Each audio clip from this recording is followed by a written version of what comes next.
Okay, let's unpack this. Today we're diving into something really quite powerful. It's this narrative drawn from the source material Triangular Betrayal and Estrangement. Hmm. And look, this isn't just your standard story about cheating or something. It's much deeper. It's really dissecting how relationships, like foundational ones, can Well, just fracture. right. And maybe why sometimes permanent distance, actually becoming strangers again, is presented as the only way forward. It's quite stark. It is. And that's really our mission today, isn't it? We're not just recapping a story. No, no. It's more like narrative surgery, maybe. We want to get inside the structure of it all, understand how this initial, quote, easy bond between these three people, Dev, Tanishka, and Avantika, how it was almost, well, built to fail. Yeah, how the setup itself contained the seeds of its own destruction, Huh? and why the source pushes this idea that the estrangement, however heartbreaking, was, I guess, necessary in the end. Exactly. The sources, they give us the whole emotional journey, right? Right. The closest at the start, the actual betrayal, we'll get into that, and then this ending, which is powerful, but definitely not traditional. No neat bows here. Not at all. It doesn't offer that easy fix, that reconciliation scene you might expect. Instead, it just leaves you with this massive question hanging in the air, doesn't it? After all that history, that closeness, can we be strangers again? And the source forces you, the reader, the listener, to grapple with a really tough answer. It suggests, yeah, maybe you can. Maybe you have to. It's quite something. We need to look at the emotional fallout, the debt created, a debt so big, apparently, that just saying sorry couldn't touch it. Right. And tracing that path from trust to total distance, I think it tells us a lot about the real costs when these emotional categories get blurred. Okay, so let's start at the beginning then. Section 1, the foundation and the undercurrent. The setup. Crucial. We've got this college dynamic. Dev and Avantika, they're the official couple dating Yeah. explicitly. Then there's Tanishka, and she's not just a friend, she's Dev's best friend. The classic best friend element. Exactly. And the text uses this specific phrase, they shared an easy bond. Which sounds great, right? Comfortable, natural. Yeah, it implies laughter, belonging, like it all just clicked effortlessly. But easy can be a bit of a trap, can it? How so? Well, that easy bond, it sounds stable, but maybe it masks a kind of structural weakness. Like, think about it architecturally. A relationship between two people, Dev and Avantika, that's one structure. Okay. But Dev is also deeply connected, intensely connected to Tanishka, just differently categorized as best friend. So the central pillar, Dev, he's being pulled into really significant emotional directions. Right. And the easiness maybe meant they never felt the need to, like, hammer out the really hard boundaries. Precisely. Because it felt fine on the surface. Yeah. Which leads directly to the next point the source makes, the blurring of lines. Yes, this is key. It says Dev and Tanishka had feelings that blurred friendship and love. Let's just sit with that for a second. Blurred friendship and love. Hmm. It wasn't just, oh, I find my friend attractive. It sounds more fundamental. Like they didn't know where one category ended and the other began. I think that's exactly it. Yeah. It's what you called an emotional category error, and that's so much more complex than, say, a random fling. Right, because if Dev had just hooked up with someone else, it's a betrayal of commitment, obviously. Bad enough. But this blurring attacks the definition of the relationships themselves. A best friendship involves huge vulnerability, time, trust, sometimes as much or more than a romance, just without that exclusive romantic promise. So when that line gets fuzzy, it's not just about physical stuff. Yeah. It's about sharing your deepest self, your fears, your hopes, in a space that, within that trio setup, should arguably have belonged exclusively to Avantika, the partner. Absolutely. That sharing of the inner world, that's the core of the intimacy breach. So the source is basically saying the explosion wasn't sudden. It grew out of this pre-existing condition, this tension simmering right under that easy bond. Yeah, under the surface, waiting. The closeness itself made it almost inevitable, you could argue, because that safety net of best friendship allowed them to share things. Mm-hmm. Maybe things they subconsciously wanted to share romantically but couldn't admit. So the label just friends became a sort of cover, allowing these deeper feelings to grow without anyone, maybe even themselves, fully acknowledging it. It seems plausible. They built this incredibly strong emotional bridge, Tanishka and Dev, maybe precisely because it wasn't policed like a romance. It could hide in plain sight. Okay, so were there specific warning signs mentioned? before the big blow up, things that showed the easy bond was already kind of fraying. The source is quite specific here, actually. It mentions the increasing closeness between Dev and Tanishka, and it highlights things like late-night conversations and small intimacies. Night conversations. Those can be incredibly intimate. They really can. Yeah. They're often where you share the stuff you don't share with just anyone. The deep vulnerabilities. If Dev was consistently turning to Tanishka for that, instead of Avantika, well, that's an act of emotional exclusivity right there. The boundary's already crossed. It's like, who's your first call when things get tough or when you have amazing news? If that person consistently becomes the best friend rather than the partner. Exactly. That redefines the emotional hierarchy, doesn't it? And those small intimacies, that could be anything, couldn't it? A touch that lingers too long, inside jokes that pointedly exclude the third person. Shared looks across a room. Precisely. Things that communicate a private world between two people within the larger group. They're subtle, easily deniable, we're just friends. But they poison the well slowly. Because they chip away at the trust. The exclusivity that Avantika likely assumed she had with Dev. Right. So the structure, this triangle, was inherently unstable. Dev was trying to maintain two primary emotional relationships, and the moment those lines blurred through these actions, late nights, shared secrets, small intimacies, the clock started ticking. The conflict wasn't just personal, it was structural, baked into the setup. Which leads us right into the explosion itself. Section 2, the act of shattering. This is where, as you said, it gets really interesting. We move from tension to rupture. Yeah, the event horizon. The sources pinpoint the cause of the total breakdown. This emotional and crucially, possibly physical betrayal of Avantika's trust by Dev and Tanishka together. Let's talk about that ambiguity. Possibly physical. Why leave that uncertain? Usually the physical act is the big reveal, the undeniable proof. I think it's a deliberate choice by the narrative. It forces us to focus on the emotional breach as the primary destructive force. So for Avantika, finding out wasn't just about whether they slept together. Maybe not entirely. It seems the bigger wound was discovering that her partner and her close friend had created this secret, shared, emotional world. A world built on blurring those lines we talked about. That was the fundamental violation. It proved the easy bond of the trio was, at some level, a performance masking this other deeper connection that excluded her. Exactly. The trust wasn't just broken. It was revealed to have been potentially illusory for a long time.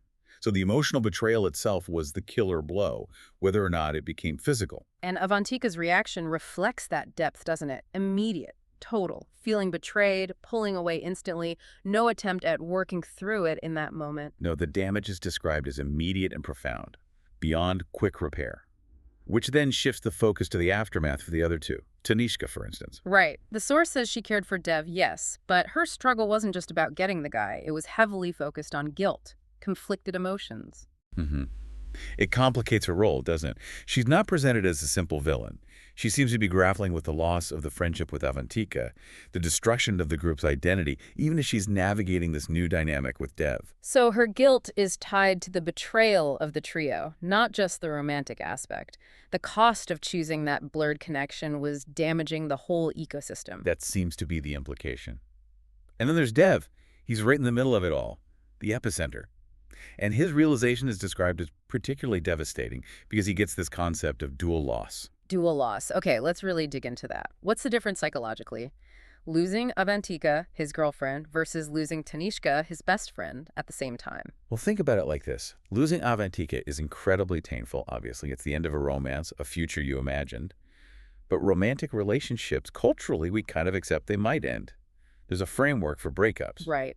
It hurts, but it happens. But losing your best friend, especially one described as so foundational, that's different. That relationship often feels permanent, non-negotiable, part of your core support system, your history. So by betraying Avantika with Tanishka, he didn't just end his romance. He fundamentally broke his most important friendship, too. He couldn't turn to Tanishka for comfort about losing Avantika because she was part of the reason he lost her. And his actions likely destroyed Tanishka's ability to trust him as just a friend anymore, too. Wow. So he lost the person he loved romantically and the person who was his primary platonic support simultaneously. He essentially detonated his entire social and emotional structure from college. Lost the romance, lost the safety net. Complete isolation in a way. That's a brutal structural consequence. And the message seems pretty clear. Mess with the fundamental categories of relationships like this, blur those lines so profoundly, and you risk losing everything, not just choosing one over the other. Which explains why the damage felt irreparable. It wasn't just a mistake, it was a fundamental collapse caused by two insiders against the third. Apologies just couldn't cover that kind of wreckage. Precisely. The wounds were just too deep, which sets the stage perfectly for Section 3, isolation and amplification, because now the outside world intervenes. Right, and this is where it feels very contemporary. The source explicitly brings in the COVID-19 lockdowns, saying they added more distance. Yeah, this isn't just background detail. It's presented as an active factor in cementing the separation. Think about the timing a massive relationship crisis hits, needing intense communication, maybe raw confrontation, and suddenly everyone's locked down, separated. I really want to linger on this because it feels so relevant. If this same betrayal happened, say, 10 years earlier, pre-pandemic, Yeah. what might have been different? Well, you'd likely have had the unavoidable messiness of physical proximity, wouldn't you? Running into each other on campus, forced awkward conversations, maybe shouting matches, tearful confrontations. Or even just the silent tension in shared spaces. But there would have been some kind of interaction, however painful. Exactly. And that interaction, however flawed, Mm. offers some path towards, well, maybe not reconciliation, but at least some form of processing or mutual understanding of the finality. The lockdown completely removed that possibility. It created this paradox of separation, as the outline called it. They needed closeness, or at least proximity, to deal with the fallout, but they were forced into isolation. Think about trying to convey deep, sincere remorse over Zoom or text. It's almost impossible, isn't it? So much of apology and forgiveness relies on nonverbal cues, presence, shared space, tone. Right. A text message saying, I'm so sorry after something like this. It just feels flat, insufficient, cold even.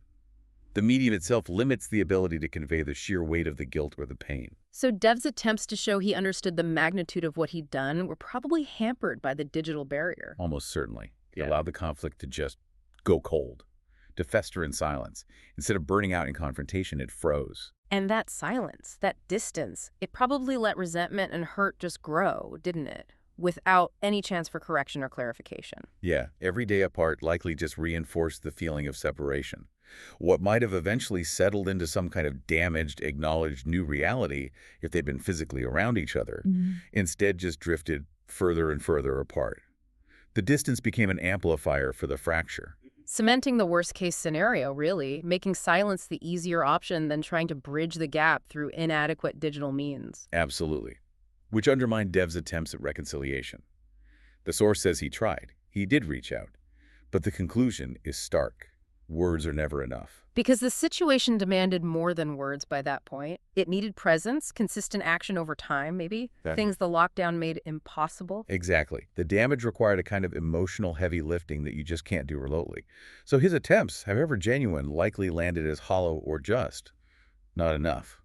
Not enough to even begin addressing the scale of the betrayal felt by Avantika and maybe even the complex guilt felt by Tanishka.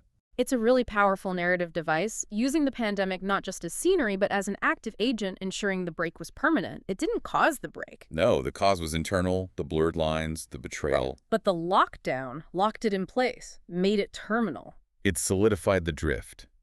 The source mentions them slowly accepting the silence, moving to online classes, building separate lives. The lack of interaction just confirmed it. This wasn't a pause, it was an ending. The crisis acted like a final seal on the fracture. Okay, so this inevitable drift brings us to the end point. Section 4. The painful acceptance. What does this ending actually look like? It's described as non-traditional, bittersweet. Well, the bitter part is definitely clear. It centers heavily on Dev's final state of mind. And the source is really specific about his regrets, which makes the loss feel very concrete. Right. It says he doesn't just regret the act, but the details of what was lost, the everyday things. Exactly. Things like the laughter they once shared, the nights spent talking, the promises they thought were unbreakable. Those specifics hit hard, don't they? It's not an abstract, I miss them. It's, I miss the sound of our shared laughter. I miss those specific conversations. It anchors the loss in sensory memory. It forces you, the listener, to feel the texture of what was destroyed. This wasn't just a fling gone wrong. It was the demolition of a shared history, a shared way of being. The memory of that easy bond becomes the source of the deepest pain. And crucially, like we said, no neat ending, no reconciliation years down the line. None. The narrative Yeah. structure explicitly denies that. Dev. He's left wiser, sure. He understands the cost of blurring those lines now. But the source emphasizes he's also distinctly, profoundly lonelier. The wisdom came at the price of connection. The ultimate price, maybe. And Avantika and Tanishka, they are specifically described as having gone their own ways, confirmed separation, permanent. The story insists on this finality. Why? What's the thematic point of insisting on no reconciliation? I think it drives home the answer to that central question. Can we be strangers again? And the answer the story gives is, A painful, unequivocal yes. Yes, they can. And maybe sometimes, for everyone's sake, they absolutely must. That's the non-negotiable conclusion here. Some breaks are just too fundamental to ever truly mend. they leave scars that define the new landscape rather than fading away. Exactly. So, connecting that to the bigger picture, the source seems to argue that after certain kinds of betrayal, especially these complex, layered ones involving foundational trust, the only path forward is radical separation, not trying to patch things up into some lesser version of what was. Let go completely, even if that person or those people were once everything. Right. The narrative frames it almost as a necessity, letting someone who was your entire world become a stranger again. Trying to hold on to a damaged, compromised connection would just keep everyone chained to the trauma, to the moment of betrayal. So estrangement in this specific context isn't just tragic, it's presented as almost the ethical choice, the only way to allow for individual healing. That seems to be the argument.